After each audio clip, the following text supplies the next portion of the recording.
we as a species will do more to avoid pain and discomfort than we do to gain pleasure, okay, and reward. Awareness is what gives me choice, and my choices are what can create my freedom. There are different aspects, obviously, for becoming a millionaire or a multimillionaire. But here is something that it all begins with. All of the latest research, pay close attention. All of the latest research, whether it's research on overcoming addictions, research on overcoming limiting beliefs, research on overcoming disempowering negative habits, whether they are disempowering thought habits, disempowering emotional habits, disempowering behavioral habits, all of the research shows that it all starts with awareness, your awareness. And would you agree with this? Awareness is what gives me choice, and my choices are what can create my freedom, right? Now, if it's true that we can become more aware, mindset plus skill set plus action set needs to be aligned, right? Would you agree that becoming a millionaire or a multimillionaire is an effect, right? Having a net worth of $1 million or earning $1 million a year, that's an effect, right? Effect.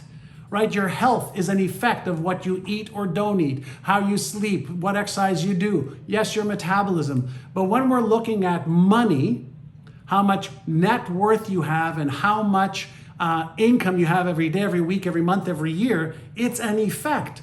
And so if we want to be masters of effects, we have to be masters of. So let's go back to point one for today. I'm not going to get into the behaviors yet today because me telling you what are the right behaviors doesn't change.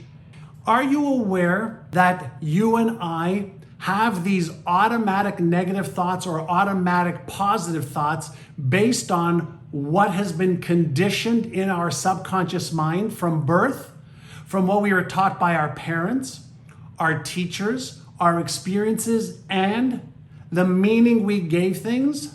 Right? So is it possible that in order for you and I to develop a millionaire mindset, first we need to discuss, determine, be aware of the automatic negative thoughts versus the automatic positive thoughts? Here is some research that was done several years ago around automatic negative thoughts and automatic positive thoughts, because here's what happens.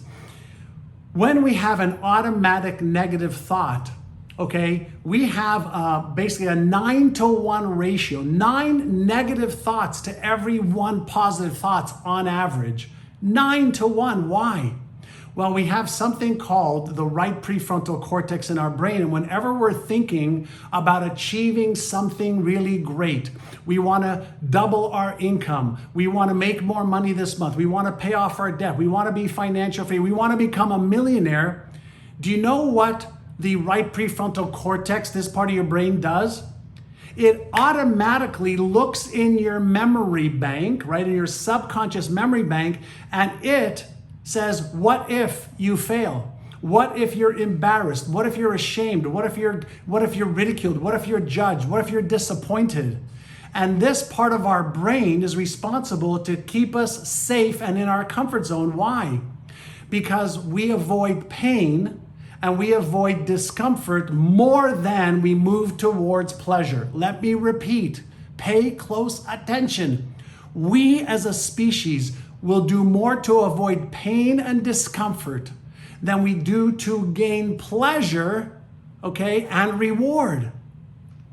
So average experts said failing in our brain can be a win because it's protecting us from being disappointed, protecting us from being embarrassed, ashamed, ridiculed, judged, protecting us from dealing with our family, protecting us from looking in the mirror saying, you see, you knew you wouldn't succeed. So what do you think we need to do?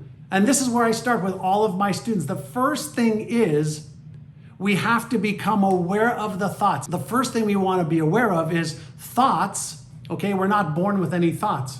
We're not born with any beliefs. We're not born with any habits. We're not born with any negative fears or empowering thoughts, right? We're not born with any of those. We develop these patterns in our brain, and guess what our subconscious mind does? Imagine that you have bubbles that percolate up from your subconscious mind. Imagine 6,200 bubbles a day are percolating from your subconscious mind. 6,200 thoughts is how many we have a day. If 90% of those, okay, if 90% of those are negative, that's about 5,500 negative thoughts a day. And let's say about 700 or 600 or so are positive thoughts.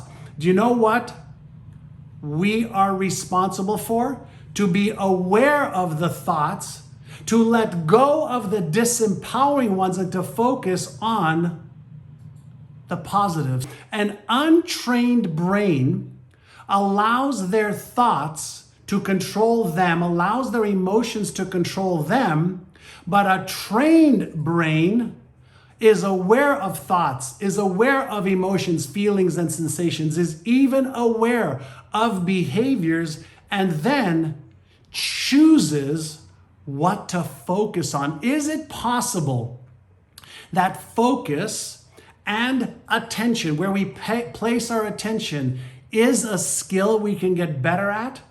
Do you know the reason for meditation? Do you know the reason, okay, for mindfulness? It's to become more aware. So if we become more aware, and we've already established that if you want to develop a mindset of a millionaire, do you know what millionaires think about? Do you know what millionaires do about disempowering or negative or destructive emotions? They have them as much as everybody else, but they decide to focus on how to have positive thoughts, how to solve the problem, how to feel empowered, how to be inspired, how to get motivated. Does this make sense? It's awareness that gives us choice, and choice gives us freedom. And the freedom that we want is the freedom to take empowered action every single day. One of the things that I teach in my book, Innercise, if you want to become more aware, okay, of your thoughts, emotions, feelings, sensations, and behaviors, here is something that you can do, okay? What if you took your mobile phone, and every hour, maybe at 55 minutes past the hour, you just set up an alarm, and when that alarm went off, you took 1 to 2 minutes, and first what you did is you took 6 deep breaths in through your nose and gently out through your mouth, like you're breathing out through a straw, so it would look like this.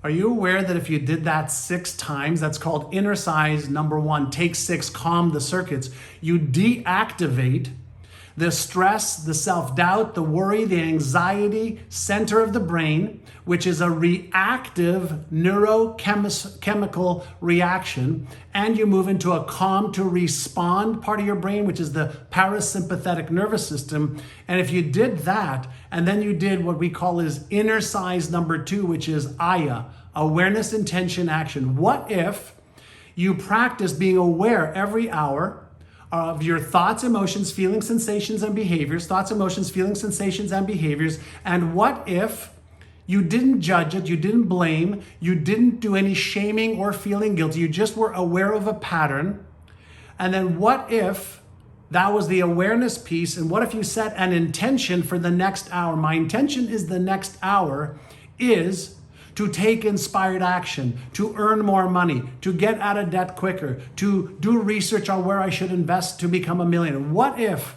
the awareness and intention then led to one action step for the next hour? Is it possible that if you started to train your brain every hour, you'd have about 7, 8, 9 little mini training sessions a day that lasted 2 or 3 minutes? Over the course of a week, that's maybe 70 or so training sessions or 60 training sessions. In the course of a month, that's 240 little mini training sessions that causes you to focus on the positive thoughts, the positive emotions, the positive intentions, and the positive behaviors? Is it possible that that's what leads to creating more positive thoughts, more positive emotions, and more positive automatic behaviors? Right? So this is where awareness gives you choice, choice gives you freedom, but here's what I can promise you. You won't do it automatically until you train your brain to do it automatically for you. That is what a habit is. Would you agree that you and I are creatures of habits? Of course we are. So why is it important to train our brain? Or in some cases, retrain our brain? Because we have all become creatures of habit, and habits create 97 to 98% of our day-to-day thoughts, emotions, and behaviors, which leads to our results. Would you agree with that? Right? So we want to set the attention, we want to have the intention, then we want to back it up with actions just a little bit. Anything that we repeat, practice makes permanent patterns. Let me repeat that. Practice makes permanent patterns. Permanent patterns are otherwise known as habitual patterns. Habitual habits are what drive yours and my life. Would you agree with that? So, what have we covered so far? Today is day 1 of 5 days. Okay, today is about becoming more aware. Can I give you a little bit of an exercise to do between today and tomorrow? Tomorrow, which is day 2 of the Millionaire Challenge, 5 days to Millionaire Challenge, is going to be about reframing limiting beliefs or reframing traumas for the past, okay? And so today is about awareness. Today you learned the take 6, calm the circuits, Innercise, 6 deep breaths, in through your nose, out through your mouth, and the Aya, awareness, intention, action. Today we talked a little bit about developing a habit, once per hour, stop for 3 minutes, focus on your mindset, your emotions, and your behaviors, and direct it deliberately. And that will begin the easy, simple way of developing neural patterns and neural habits in your brain. How many of you would like to change your brain so you can actually double or triple or even more your income in the next 6 to 12 months? Do you think money can give you some choice freedom? Do you think money can give you some peace of mind? Do you think money can give you a little bit less stress? Do you think money can give you the ability to do what you want to do? Okay, in your life a little bit more. Of course, listen, money is not the be all and end all, but it is something that we can use in our lives to make our lives easier, maybe even more fun, but also to make the lives of others.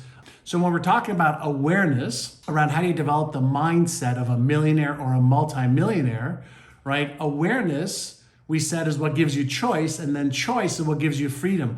Would you agree that most people are in an automatic, reactive state, repeating habits and patterns over and over and over again?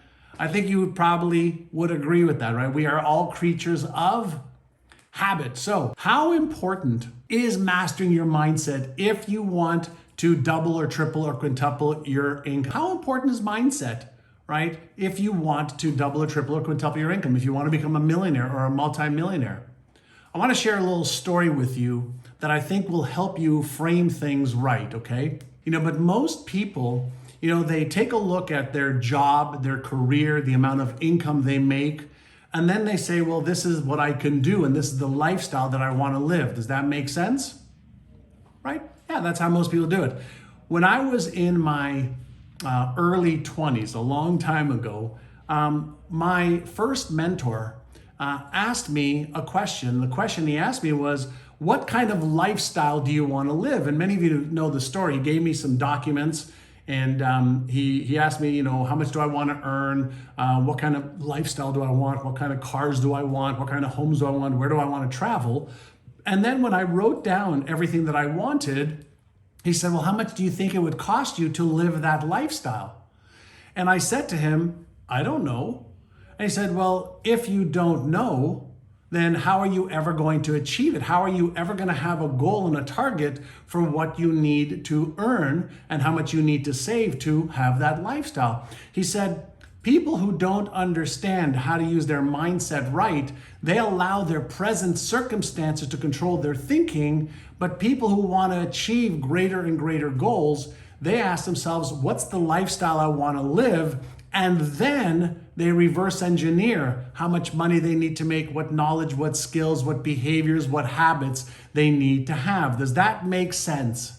So one of the greatest shifts that I ever had around mindset was first and foremost what I talked about yesterday in day one of this, Millionaire Mind training, was you have to get your awareness of your thoughts, emotions, feelings, sensations, behaviors so that you can adjust them. But then you also have to be focusing on what it is that you want, right? And so when we are looking at getting our $100 billion brain, to work for us instead of it repeating patterns, not only do we need to be focused on what it is that we want and how we need to upgrade our knowledge and our skills, right? What we also have to do is something called reframing. Reframing. Does anybody know what reframing is? Reframing. Now, we have beliefs, we have perspectives, we have paradigms, right, that our brain is operating under. And if your brain is like a biocomputer, which it's kind of like a biocomputer, it's making sure that your outside world of results matches your current internal map of reality, your internal map of reality. And it is creating thoughts, emotions, feelings, sensations, and behaviors. And it's also doing what? It's causing you to behave in ways that are a match with your current beliefs, your current experiences, your current traumas, your current pains, your current fears. Does that make sense? So is it possible to reframe a negative experience, a negative belief? So let me give you an example. I want you to think about this for just a moment. Do you have a negative or disempowering belief that you believe right now? I'm too young, I'm too old, I'm not good enough, I'm not smart enough, I tried this in the past and I failed. Do you have a limiting belief? I'm going to give you a reframe of a belief that may be holding you back that you can now use to empower you if you choose. How does that sound? Ask yourself this question. Were you born with a limiting belief? Were you born with a limiting belief? Were you born to believe you're too young or too old? Right? Let's think about what is a belief in the human brain. Let's not just think of the human brain as a 3-pound mass of, protein and fat and water and neurochemicals, but let's think of our brain as patterns that got wired, soft wired, not hardwired, patterns that got soft wired. The patterns that got reinforced became dominant patterns that operate automatically, right? So we have circuits, that activate these patterns. We have triggers that activate those neural circuits. So let's say we want to achieve a goal, but we feel we're too young or too old, too white, too black, too Asian, whatever the limiting belief is. What if we just said that somewhere from the time I was born to now, I developed this belief. And maybe that belief, isn't true. Let me give you an example. Did you ever believe that Santa Claus was real? Did you ever believe that Santa Claus was real? Did you ever believe that the tooth fairy was real?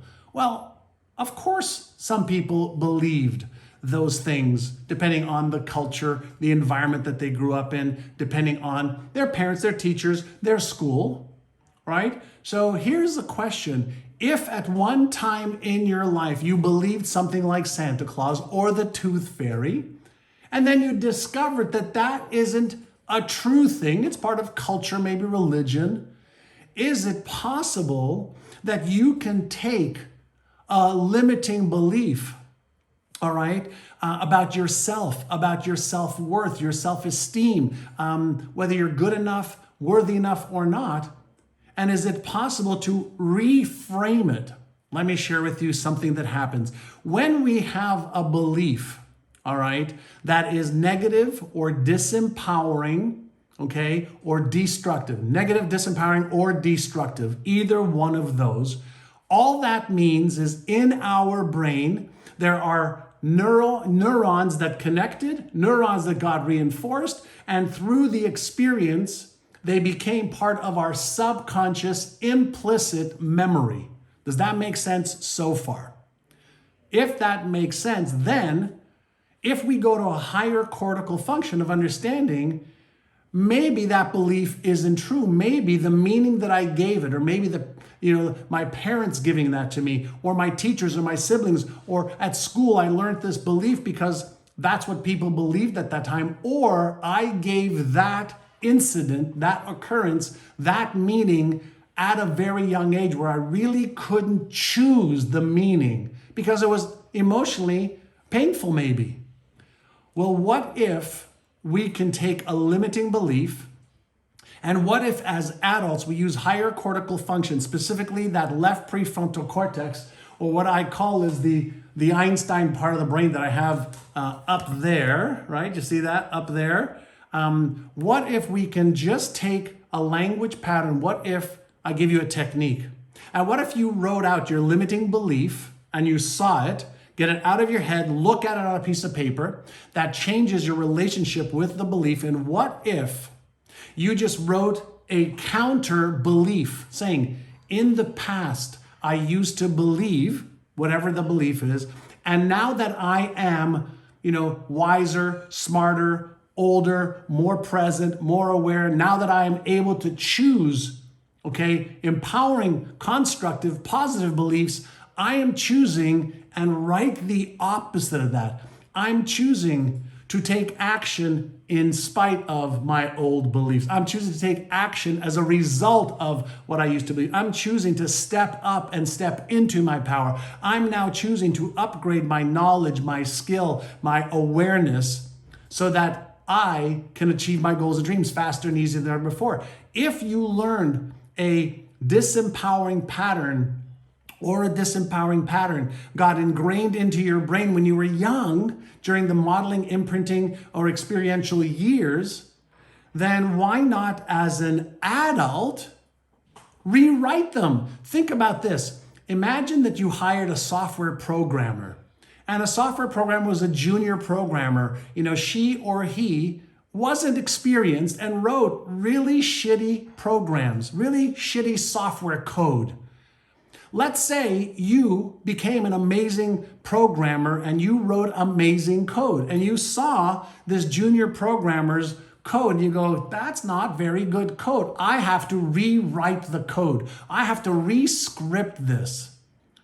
If you were experienced and you knew how to do that, wouldn't you rescript the code to upgrade it? You and I upgrade our cell phone software, we upgrade our computer software, we upgrade the software in our car, depending on the car that we have. Why not upgrade your biocomputer software, right? If beliefs are nothing more than patterns that have been reinforced, if traumas are nothing more than patterns that have been reinforced, if habits are nothing more than patterns that have been reinforced, do we have to be victims of the past? We now know that neuroplasticity, the brain's ability to create new patterns, is real. We now know that neurogenesis, our brain's ability to create new neurons, to create new patterns, is happening all the time. But if we don't do what we said yesterday on day one of this, become aware of your thoughts, emotions, feelings, sensations, and behaviors, then we are by default reinforcing the very patterns that may be holding us back. Does that make sense? Is this helpful and useful? I want to give you much more power and control than maybe you're giving yourself. When we are reframing, let me share with you some research that was done a few years ago that'll show you how powerful a reframe can be. Have you ever had an experience in your life that at the time, it was really painful? At the time, you were traumatized. At the time, you were really distraught. At the time, you really didn't like it. Did you ever have an experience like that? Maybe a divorce, Maybe you went through cancer. Maybe you broke up with somebody. It was so painful. But at the time, it felt like everything was falling apart. And if you look back at it now, all right, do you have any experience like that you actually can look back at and say, thank God it happened? Oh my God, because I got divorced, I'm so happy now. Because I had this illness, I took care of my health. Because I failed, I learned what to do the next time. Because blank and blank happened. Have you ever had that happen to you? Let me share something with you. What happens to a lot of people is they allow their past and the negative associations with a past occurrence to control their present moment. Thereby they're recreating, reinforcing not only the neural pattern, but they reactivate the neurons and the neurochemicals that are released in their brain. Now, here is the study that was done several years ago. They interviewed people who had major traumas in their life, whether it was as children or adults. Specifically, this was around rape, which is horrific, right? Horrific. Nobody should ever be put through that. And they interviewed people that had moved on and somehow got their lives together. And they also interviewed people that were still suffering from the trauma.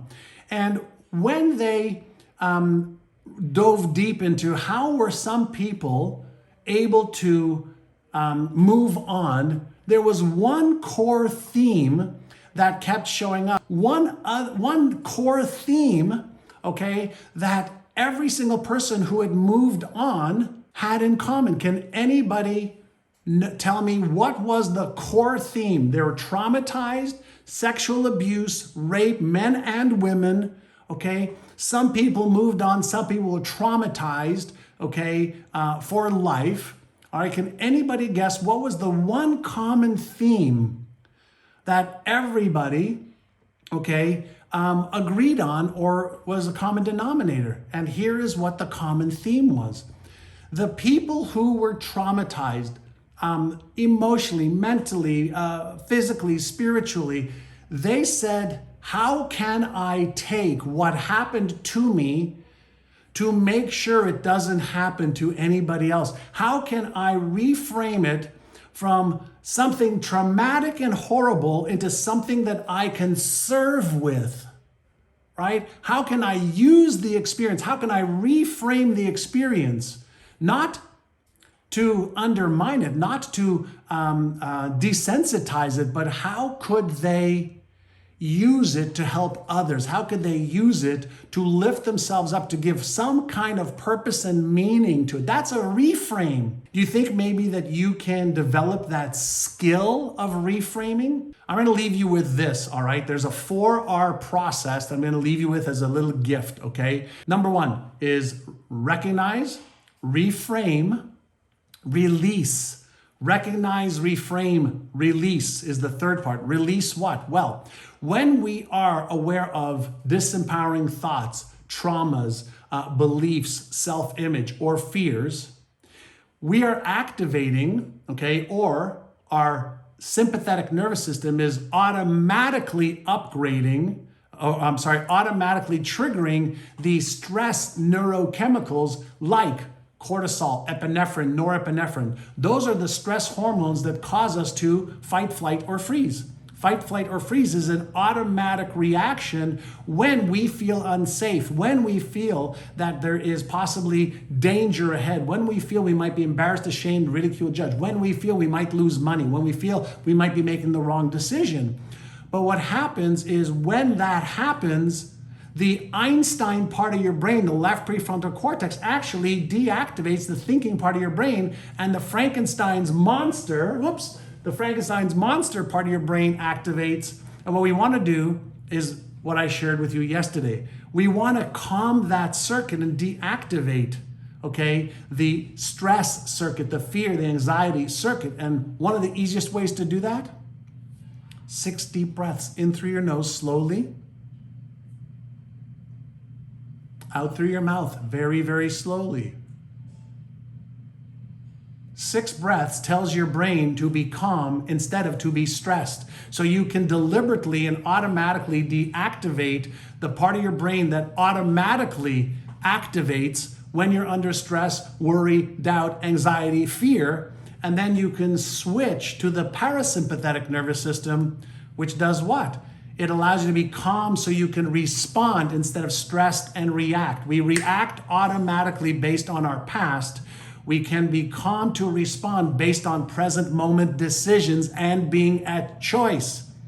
We have to become better equipped to manage our own brain, or it will keep repeating patterns. And the fourth, retrain. So recognize, reframe, release, and retrain your brain. So now, when we do this every hour, every half day, every day, and we practice, now we're retraining our brain to develop a new pattern. And what happens with practice? Practice is what makes permanent. Practice is what makes permanent. That's how you learn how to walk, how to speak, how to do math, how to play chess, how to knit, how to write, how to do everything, how to eat. That's how you learn. Through practice is what made permanent patterns. The permanent patterns that become reinforced become your habits. The habits then control your life. Does this make sense? You have way more power, okay, than you may be expressing. You may be standing on the edge of your potential, feeling like you have so much potential, but you're lacking some skill on what to do. Awareness is a skill, right? Being calm is a skill. Creating new patterns is a skill, all right? Why is it critical to start off with a precise vision? Forget about goals for just a moment. Why is a vision so important when we're looking at the neuroscience of goal achievement? How many messages are we having a day? Thoughts, right? Our own thoughts. How many messages are we having, right? 6,200 to 6,500 thoughts a day, right? How many messages do you think we're getting from the outside world, right? From social media, Facebook, Instagram, LinkedIn, YouTube, all that stuff. Thousands and thousands more messages. So why is it imperative to create a vision that you want to achieve? Imagine this. How many of you would get on an airplane and the pilot didn't know where you were going? Would you hop on? Listen, I know for fun, maybe it's like, hey, we're going to take a 1-hour tour, right? But what you want to understand is if you want to get your $100 billion brain to work really well, create a vision sometime out in the future so that your conscious and subconscious brain can actually start working on how to start achieving it. Without a vision, there's what? Nothing. There's nothing. So what is your vision for how much income you want to make, let's say 3 years from now? What's your vision for your lifestyle? What's your vision for your health? What's your vision for your relationships? What's your vision of how you see it in a perfect state? Okay? If you can create a picture in your mind, your brain can start working towards figuring out how to achieve it. Does that make sense? Do you know why most people are afraid of writing down a vision of what they would like? Like, why do most people not want to write out a vision for their life? Like, let's go to why, right? I'm going to tell you why. They're afraid they may fail. They're afraid if they write a vision, they don't achieve it, they might be disappointed. They're afraid if they share it with somebody else, okay, and they don't achieve it, they're going to be embarrassed or ashamed or ridiculed or judged or rejected. They're afraid that if they don't achieve it, they're going to affect their self-worth, self-esteem, and self-image. They are afraid. And so they don't want to commit to something that has a chance of failing. But in not creating a vision, do you know what you're actually doing? You're not giving your brain the instruction of what you actually need it to help you achieve. So if your vision is vague, so are your behaviors. If your vision is uncertain, so are your thoughts. If your vision is uncertain, so are your emotions. If your vision is uncertain, then you are going to be going after this one day, after this another day. Does that sound true and fair? Do you know why I have, this is my exceptional life blueprint. Every one of my clients gets a copy of this. Do you know why I start off with a vision of my current life or a vision of the life, that I am creating? Do you know why I write down, my vision and I write down every one of my top goals, for every area of my life, for health, wealth, relationships, career, business? Do you know why I do it? It's because when you activate this part of your brain called the Einstein part of your brain or the genius part of your brain, you're activating your imagination.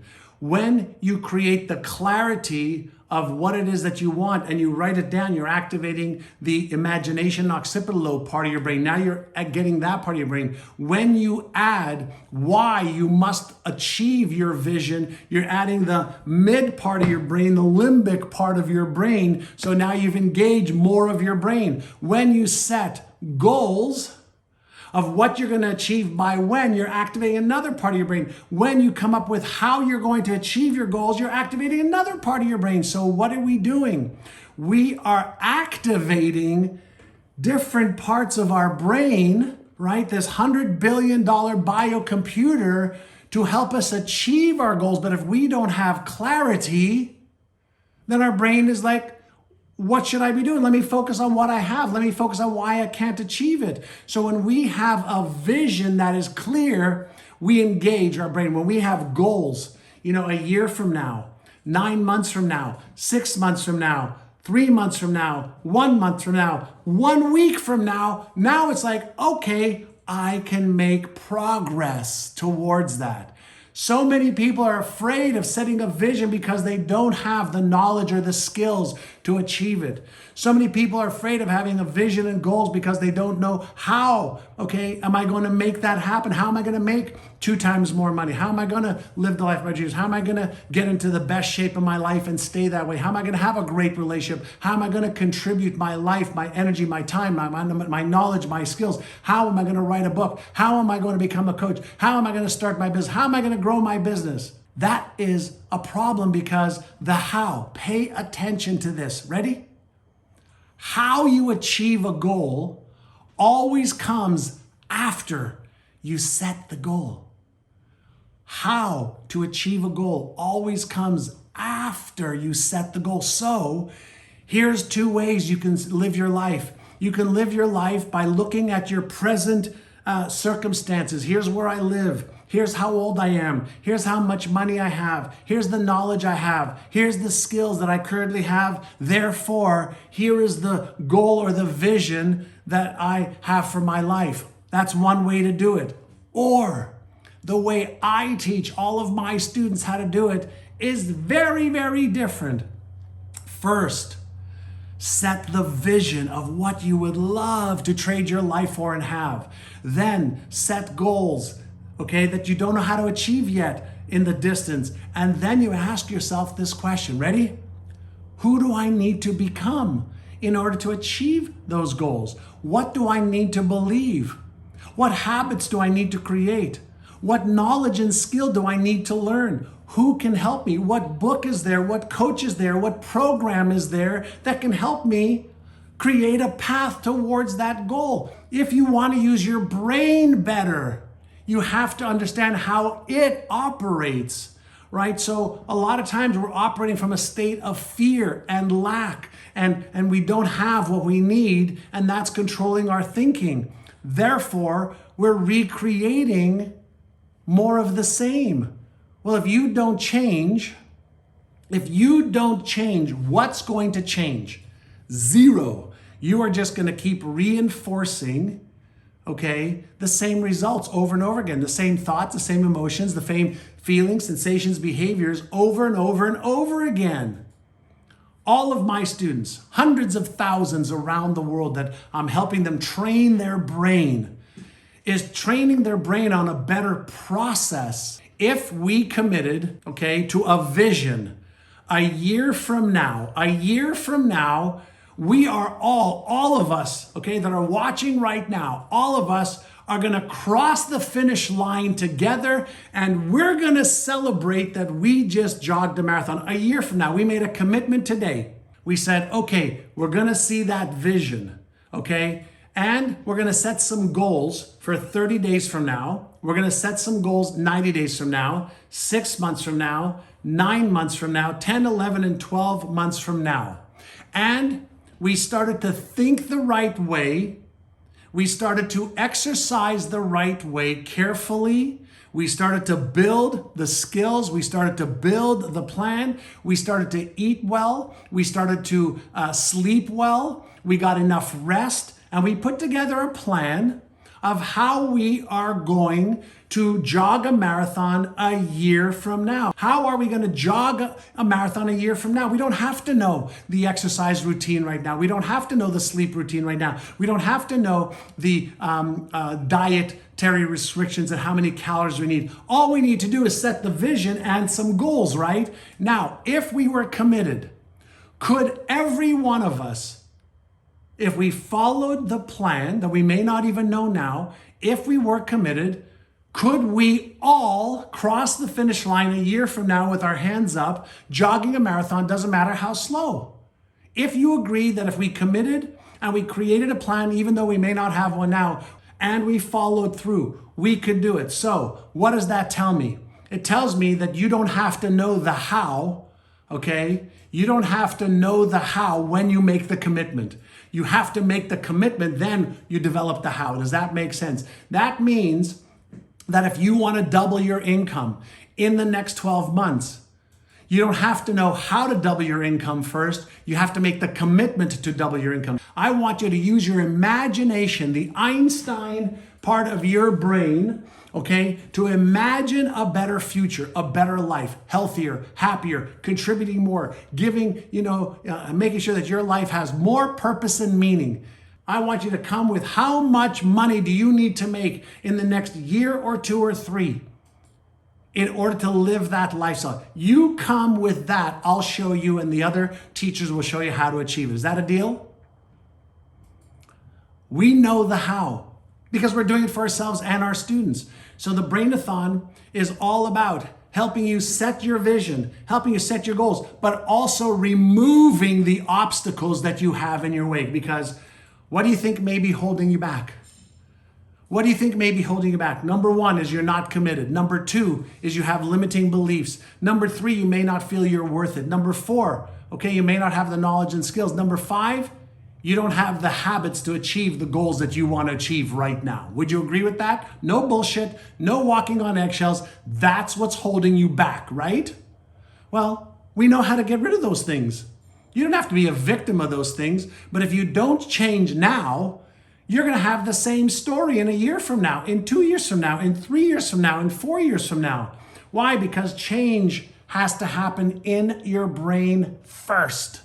Change happens on the inside first. And if you create a methodical path to achieving your goal, you can achieve it. So, because these are the building blocks to develop the mindset of a financially free person so you can live the life of your dreams versus hope and prayer that it works. If you don't change your brain, you'll never change your income. If you don't change your brain, you'll never change your relationship. If you don't change your brain, what's happening on the inside, you won't change your health. If you don't change your brain, you will just keep reinforcing patterns that you've developed over the last 20, 30, 40, 50 years.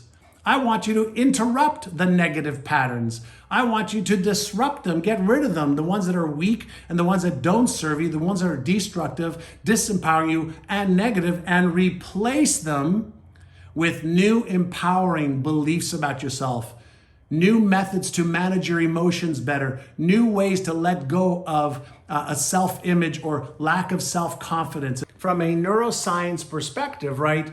What is self-confidence? I know it's confidence in self, but what really is it? What takes away our self-confidence and what actually gives us great self-confidence, right? So when we have, or when we lack knowledge and skill, right, on how to achieve our goal, does that take away from our self-confidence, right?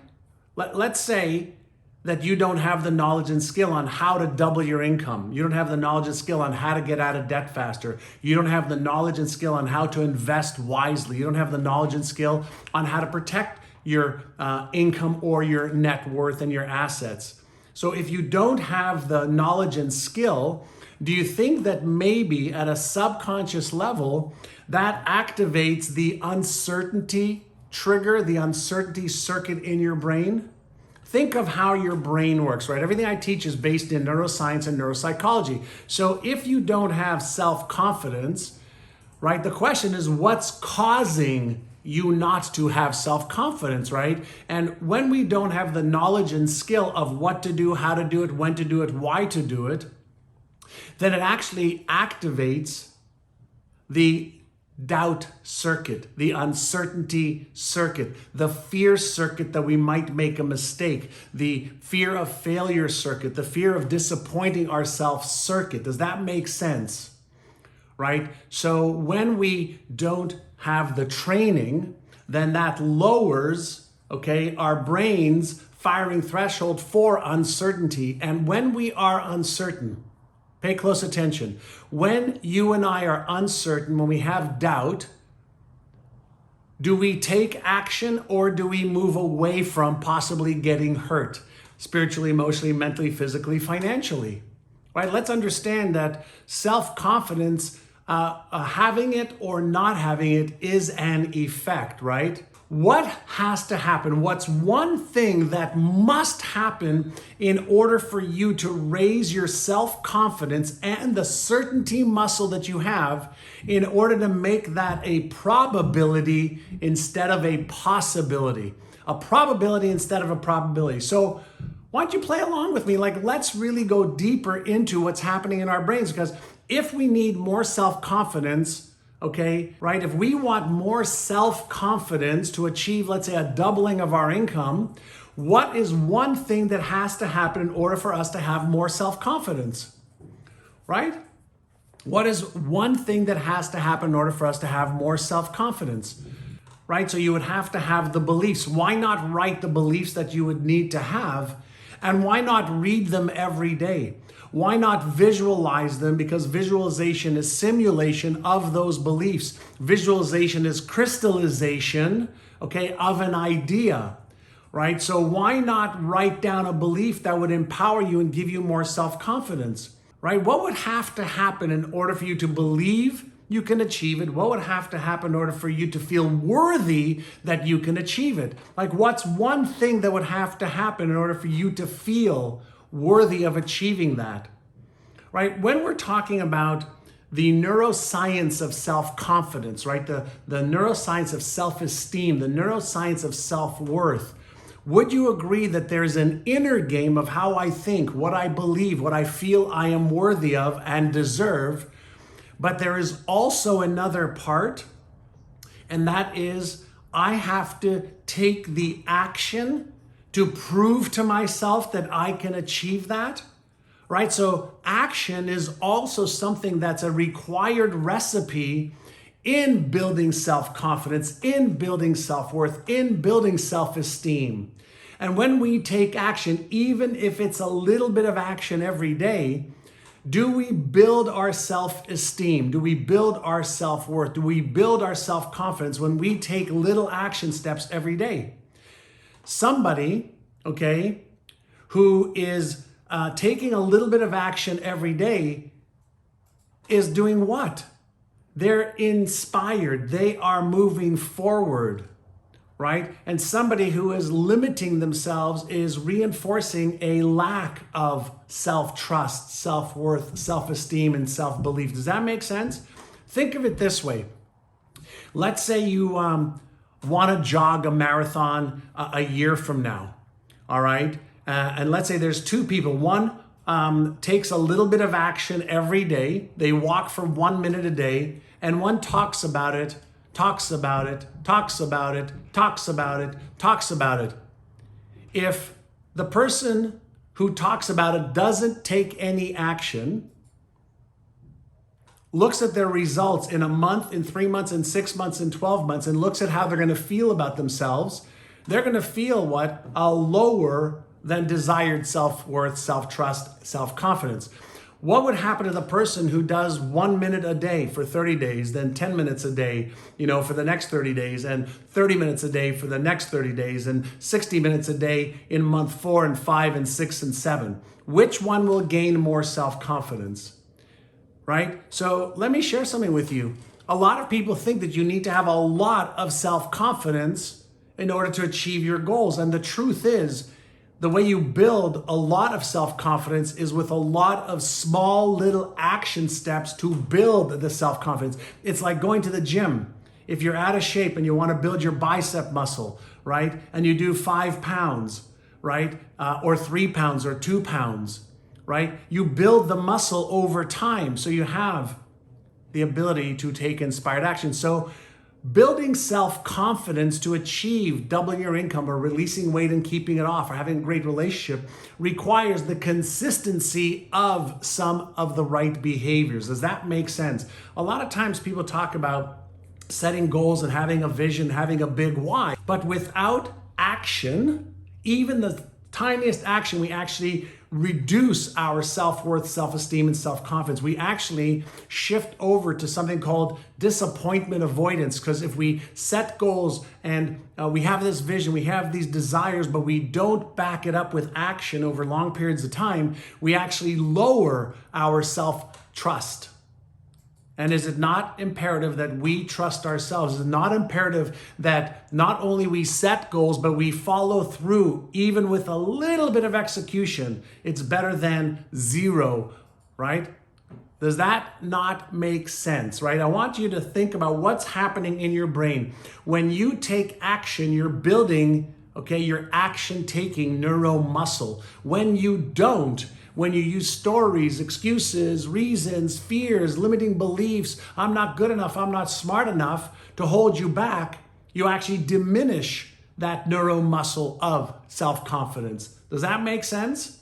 It's like a muscle gets atrophied when it's not used, and the muscle gets stronger when it is used. Whenever we're looking to make changes, whether it's to stop something or start or stop something, when we reduce the cognitive load or the amount of energy that our brain needs to expend because it wants to conserve energy, it's the third most important aspect of what our brain wants to do: survival and safety, avoidance of pain or discomfort, conservation of energy.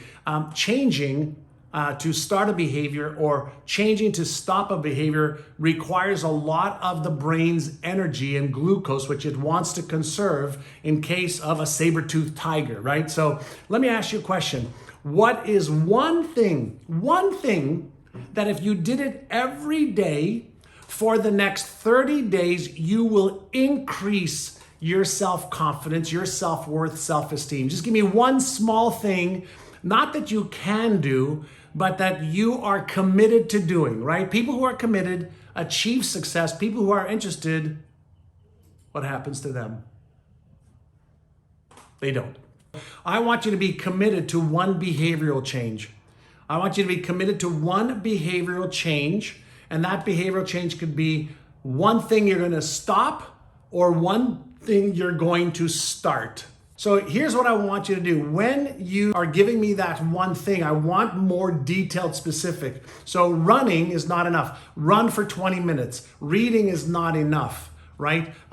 Be very, very specific. Why? Our brain loves specifics. So walking or swimming, for how long? Getting up earlier, how much earlier, right? One thing you can do every day, Igor, to make sure that you get paid doing what you love. Every one of us is mega busy with health, wealth, relationships, career, business, family, fun, experiences, things we're committed to. Do not, let me repeat, do not make a commitment to do something that is going to take so much time, you're going to come up with excuses, stories, or reasons why you can't. So it's easy to make decisions of what we want to do. But you have to remember that when our brain actually has to think about doing the thing that we say we're going to do, it's going to say, oh my God, I've got so many things to do. I want to keep doing what's easy and convenient. So I would prefer you to say, instead of an hour run or an hour workout, 15 minutes no matter what. Reduce it to the lowest you can, so that not doing it is nearly impossible. Does that make sense? So reduce it to the ridiculous. Here's what happens, right? I don't know if you, like me, have stories in your head. You have reasons why you can't. You wake up tired. You have 12 appointments. There's things you need to do. There's stuff you're behind on. There's other things that are really more important. So here's the thing with developing empowering self-confidence habits. Here it is. When we want to develop a habit, pay attention to what I'm about to share with you, okay? This is like the holy grail, okay? The habit is more important than the intensity or duration or complexity at first. Let me repeat. The habit is more important than the intensity, the duration, or the complexity at first. So if you want to develop a habit of having self-confidence, which is today's topic, then create a habit of whether it's, a visualization session for 5 minutes a day. Create a habit of taking some inspired action for 5, 10, 15 minutes a day that'll increase your self-worth, self-esteem, self-confidence, and self-trust. Develop a habit. Now, how long does it take to develop a habit? All the latest research shows that it's about 66 days to 365 days. 66 days to 365 days. So here's what I can promise you, and I tell all of my students this, is don't even start unless you commit to whatever it is you just wrote for 100 days. Don't even start. Why? Because you'll disappoint yourself, and then you'll actually lose self-trust for yourself. So 66 days to 365 days, why not say, whatever it is that I said is going to increase my self-worth or self-esteem, I'm going to do it every day for at least 100 days. That way I create the neural pattern in my brain, right? Because every time you do it, the neurons that fire together wire together. The more neurons fire together and wire together, the more they go from conscious effort to a subconscious pattern. Does that make sense? Conscious effort to subconscious pattern, otherwise known as a habit. So if you're going to start, why not set yourself up on a plan that not only you can finish, but you're going to develop a keystone habit of positive self-worth, self-trust, and self-confidence. Does this make sense? I'm giving you the neuroscience, the neuropsychology of change, the neuropsychology of upgrading your awareness, which we did on Monday, upgrading your reframing techniques, which we did on Tuesday, upgrading why you should set a vision and goals, and upgrading your self-confidence and self-worth. Around, you have to start with awareness. And the question that a lot of people asked was, awareness of what? And the answer is awareness of your thoughts, your emotions, your feelings, your sensations, which cause your behaviors. And would you agree that when you have the knowledge and the skills required to become a millionaire or multimillionaire, you actually are motivated to take action? Would you agree that if you have more positive thoughts than negative thoughts, you can take action? Would you agree that whether you have the ability to manage your fear of failure, fear of being embarrassed, ashamed, ridiculed, judged, fear of disappointing yourself, when you know how to manage the fears, they don't control you, you control them, right? So that is a skill, because all of us have emotions, right? Emotions is the energy in motion in our body. And if we have a fear of failure, then why would we want to take action? That's what deactivates the motivational center in our brain. Are you aware that the motivational center is connected to the behavioral center? And when we have motivation, that's the motive for action, we behave in ways to take action. But when we have a motive to protect ourselves from failing, disappointment, being embarrassed, ashamed, ridiculed, or judged, we actually do not take action. So it's like gas and brakes on a car. Does that make sense? Does that make sense? If that makes sense, that would be great, okay? So that's number one. Number 2, we talked about reframing any of the disempowering experiences in our life before so that they empower us. We talked about how do you reframe, fear so that your fear becomes your fuel. How do you reframe limiting beliefs? And one of the techniques I taught was take any limiting belief that you have and say, in the past I used to, and put in the negative belief, and now I choose to, and put in a positive belief that you want to impress into your subconscious mind. So when we take a belief and we read it and says, in the past I used to, our brain says, oh, okay. And when we give our brain the instruction, and now I choose to, and you write the positive thing, and then you reinforce it every day, every week, every month, it actually opens up the neural networks, activates motivation, activates your ability to take action, and now you're not held back by limiting beliefs. That's just one of many, many techniques that you can learn on how to reframe. Third one, we talked about setting your vision, your goals, and why is that important? Well, it's important. There's a part of your brain called the left prefrontal cortex, which is what I also call the Einstein part of the brain. And when you set your goals, you choose them using this part of your brain, you activate the occipital lobe, this part of your brain. There's another part of your brain nobody talks about. It's called the GPS part of your brain that works like a guidance missile system works. It helps you find the very thing that you've set the vision for or the goals that you want to achieve. However, you've got to have a few things when you're setting your vision goals. Number 1, your vision has to be clear. Your goals have to have timelines around it, and you have to have a why you must achieve your goals. When you have the vision and the goals that are precise, then you want to activate the limbic system, which is the emotional part of the brain. And so now vision, goals, and a big why activates motivation, activates the GPS part of your brain, activates the behavioral part of your brain, and then guess what? Then you start to take action. Then number 4, we said, how are you going to gain self-confidence, right? But how do you gain confidence and certainty? And one of the things that came up is you have to take a little bit of action every day. A little bit of action is better than no action, right?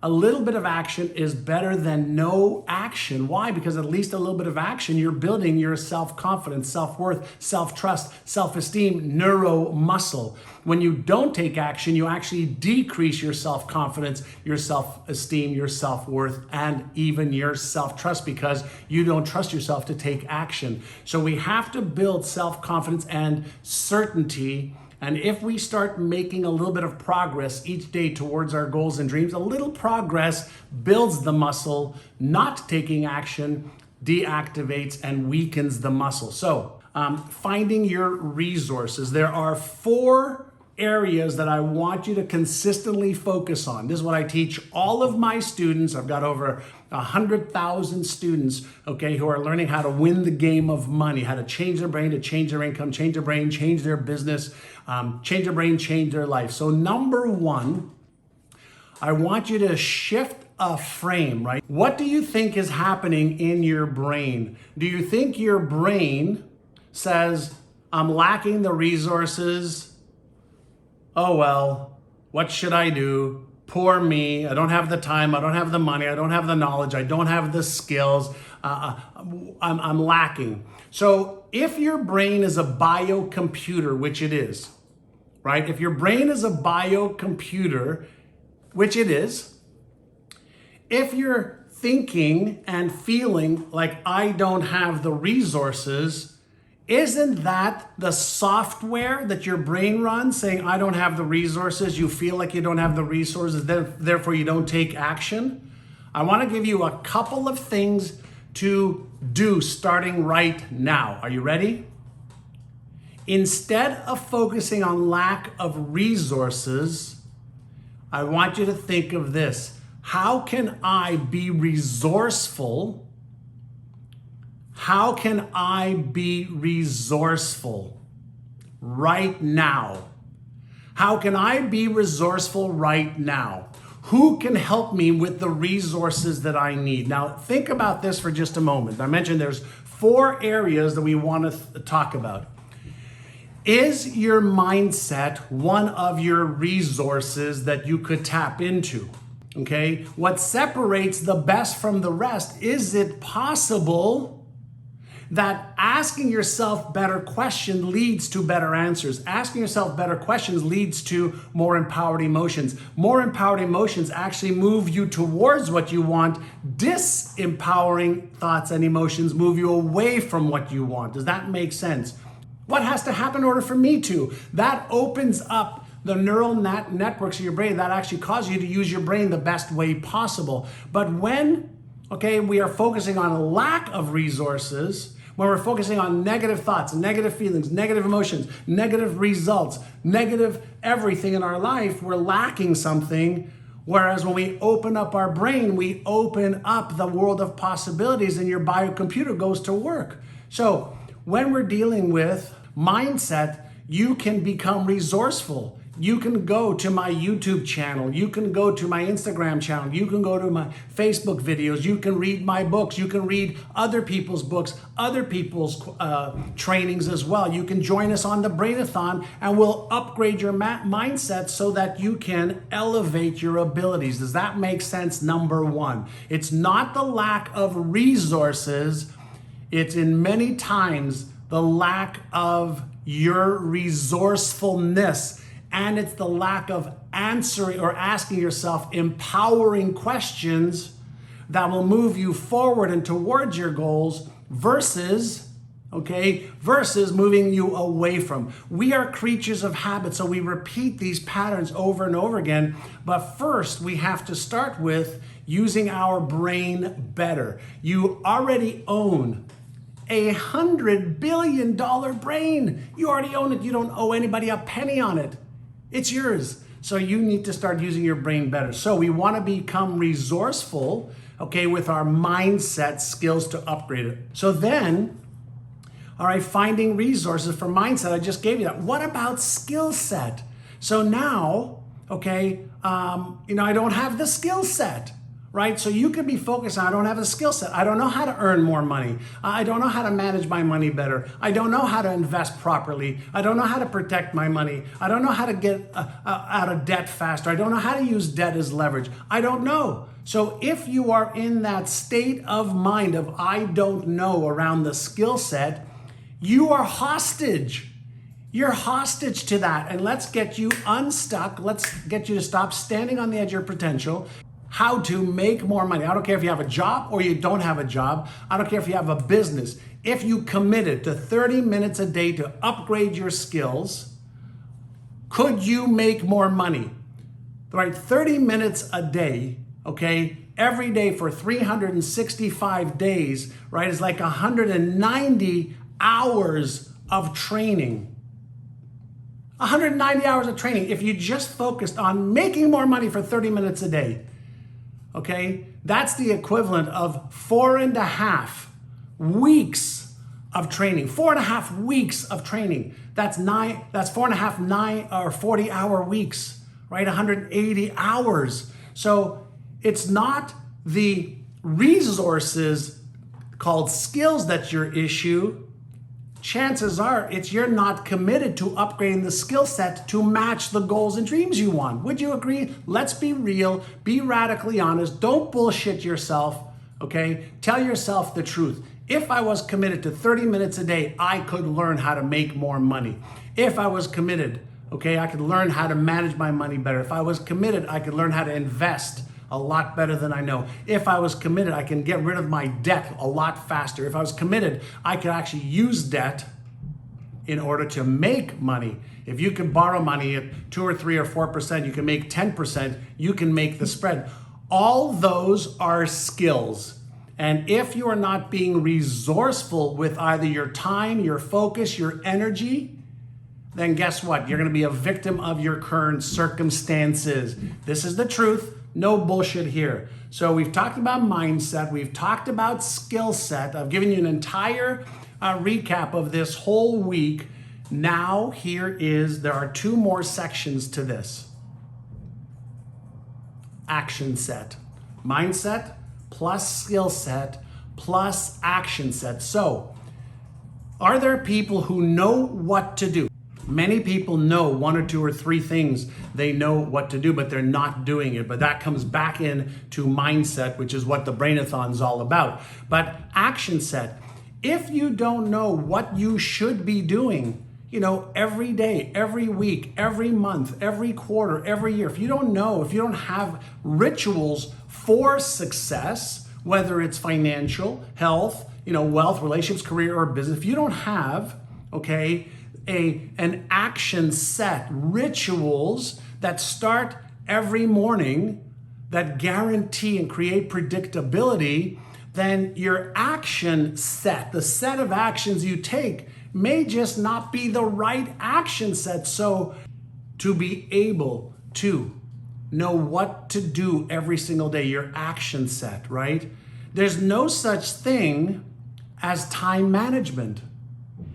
The only thing we can do is manage what we do in time. And there are some people that are highly, highly, highly productive and focusing on the critical few things that get the big, great results. And there's other people that are focused on the trivial many without an organizational action set of what it is they should be doing. Right? So when we're talking about, getting the mindset right, that's part of it, but you've got to have the skill set, but you also have to have the action set right also. This is like a formula, no differently than if you want to solve the Rubik's Cube, there's an algorithm. If you want to open up a lock, to a safe that has $1 million in there, there's a combination. This is the combination I'm giving you. And then number 4, is your environment. The first environment that I've just been talking with you about all week is your inner environment, right? The inner environment. But what about your outer environment? Are you involved with a group, of people that lift you up? Are you involved, in daily inspiration? Are you involved with people that can help promote you, can help lift you up, can help you solve challenges, can help you, achieve your goals faster? Or are you in an environment where people are bringing you down and you might be the one lifting them up? So when we're talking about resource and becoming resourceful, you have to get yourself into an environment that lifts you up, right? That lifts you up, that causes you, to challenge yourself, that causes you to let go of your stories, your reasons, your excuses fast, and gives you the ability to step into your greatness. So when you do that, now you are putting yourself in the environment internally with mindset, skill set, action set, and the environment that lifts you up as you climb, you lift others up. So when we do this, we give ourselves the best chance. We are now finding the resources, and being resourceful, for mindset, for skill set, for action set, and our environment, all right? Hey, this is John, and if you liked that video, watch the next video because it is packed with things that you can do right now to achieve success way faster than ever before.